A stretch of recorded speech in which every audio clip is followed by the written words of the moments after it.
Today, we're diving into a really profound challenge, one that feels more urgent right now than ever before.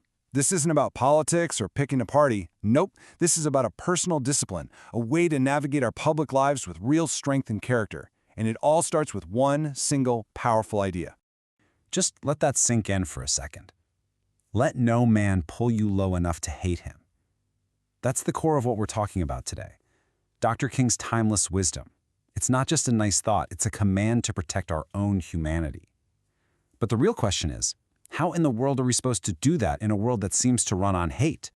I mean, really think about that. What would he say about the way we talk to each other today? Well, the source material for this explainer imagines exactly that, and it suggests his guidance wouldn't be about picking a side at all. And right there, that's the big shift in thinking. Resisting hatred isn't some passive feeling you just have. It's an active, daily practice. It's a set of skills you have to build to keep yourself from getting dragged down into the mud. So we're going to walk through 5 of these disciplines together. Okay, first up, how do we handle being provoked? Because let's be honest, our politics today feels like a nonstop provocation factory, designed specifically to push our buttons. So how do we build some kind of defense system for our own minds? So you gotta ask, why does provocation work so well? Well, it's a trap. It works because it makes a complicated world feel simple. It gives us clear good guys and bad guys, which our brains just love. And it gives us that warm, fuzzy feeling of belonging to the right team when we show our outrage. It's a powerful psychological 1-2 punch. So how do we fight back? Here are 3 really practical tools. First, just create a little friction. That tiny pause before you hit share, before you react, that's where you take your control back. Second, question your own outrage. Ask yourself honestly, am I trying to figure out the truth here, or am I just performing for my side? And third, and this one's huge, find your identity in things that aren't political. Hobbies, your community, helping others. It's a powerful reminder that we're all human beings first. All right, let's move on to the next discipline. This one's all about holding people responsible for what they do, but, and this is the key, doing it in a way that doesn't poison us in the process. And this is such a critical distinction. You see, true accountability is about making things right, about finding the truth and preventing future harm. It's based on facts and fairness. Cruelty, though, that's about something else entirely. It's about the emotional high you get from seeing someone on the other side get taken down. It's punishment as a performance.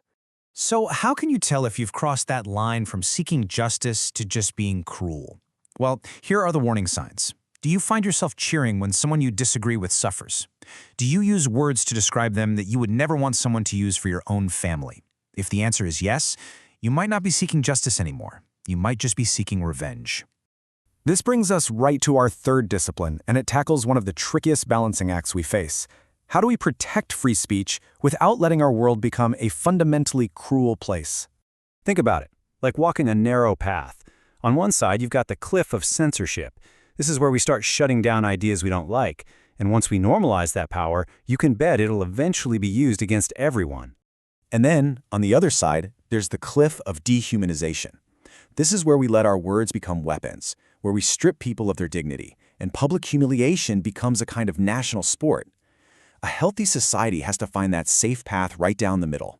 And here it is. This is the simple, powerful question we can all ask ourselves. Before you post, before you speak, just ask, what is my goal right now? Is it to persuade someone, to maybe change a mind, or is it just to hurt them?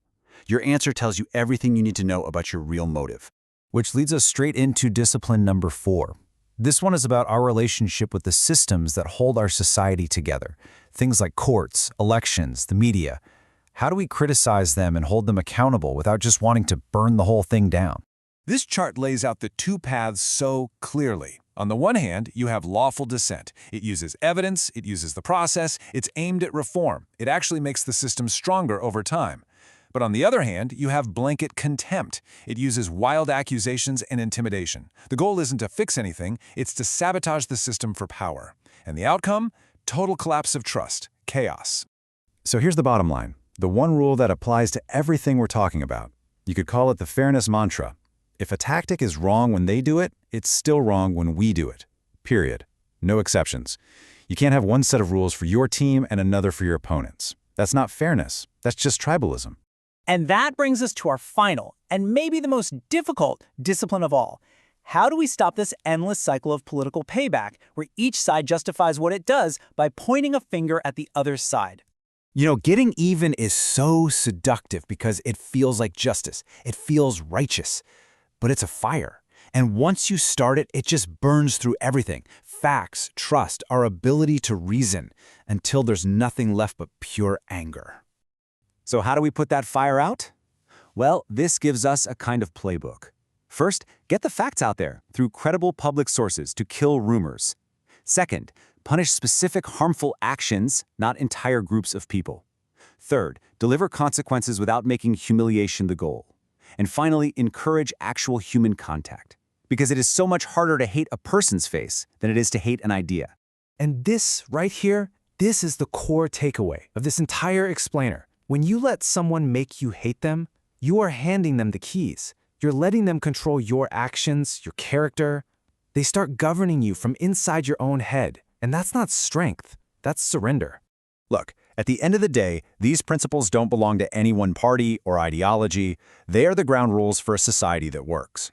Fairness can't be something you only apply to your friends. Justice can't be tribal. And human dignity can't be conditional. Conflict is going to happen. Disagreement is natural. It's even healthy. The real test of us, as a people, is whether we can get through that conflict without throwing away our principles and our own humanity in the process. So we end with a challenge for you. This isn't about being nice to your opponents because they deserve it. This is about being disciplined because you deserve it. It's about protecting your own character, your own inner freedom. So, looking back at these 5 disciplines, which one will you start with?